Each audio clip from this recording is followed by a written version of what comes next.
Isang nakakakilig na balita, Daniel Padilla tuluyan ng nilantad ang relasyon nila ni Kyla Estrada. Ngayong araw nga lang viral at mainit na pinag-uusapan sa mundo ng showbiz ang magka-co-star na sina Daniel Padilla at actress na si Kyla Estrada, ito'y matapos pag-ship ang dalawang ito ng mga netizens, matapos umanong pamatok sa madla ang mala-love team nila nang magkatrabaho ang mga ito sa showbiz industry. Matatanda ang nakatrabaho sina Daniel Padilla at Kyla Estrada sa kanilang pinagbidahan na action drama series na Incognito, kung saan kasama nila ang ilang cast na sina Maris Racal, Anthony Jennings, Ian Veneracion at Richard Gutierrez. Sa kaalaman ng marami, si Kyla Estrada nga ay isa sa anak ni John Estrada at Janice de Belen, na siyang kinikilala na pinakamagaling na aktor at actress pagdating sa pag-arte, at nitong 2020 nga lang, nakitaan siya ng ilang talent manager ng ABS-CBN na may potential siya sa pag-arte at sa pagiging kontrabida, dahil sa itsura at postura ng mukha nito kaya tuluyan na nga niyang pinasok ang pag-showbiz at iwanan ang kanyang trabaho bilang modelo.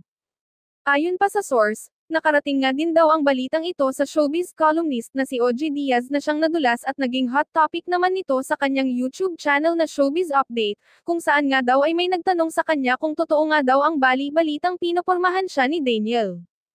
Ayon sa panayam ni OG, may nagtanong kay Kyla kung totoo bang nililigawan siya ni Daniel Padilla.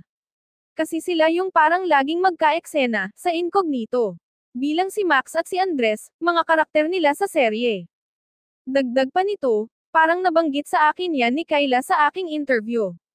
Hindi niya type kapag taga-showbiz na katulad din niya. Gusto niya non-showbiz. Ngunit sa bandang huli naman ay tahasan namang nilinaw ni Mama Ogs na sa huli nga ay hindi niya sinasabing wala nang magiging pag-asa pa si Daniel sa dalaga, dahil tanging si Kyla nga lang daw ang makakasagot nito dahil hindi nga daw niya kontrolado ang puso at isip nito. Subalit in fairness nga daw na talagang makikita sa dalawa ang chemistry, at talagang bagay na bagay ang dalawa kung sila ang magkakatuluyan sa huli, kaya kung sakali nga daw ay hindi nga malabo na tangihan ni Kyla ang aktor kung sakali naligawan ito ni Daniel, dahil sa madami nga ditong nagkakamdara pa na mga actress kaya masasabi nga daw nila na swerte na siya dito. Si Daniel Padilla nga ay 29 years old na habang si Kyla Estrada naman ay 28 years old na, at isang taon nga alang ang katandaan ni Daniel sa actress.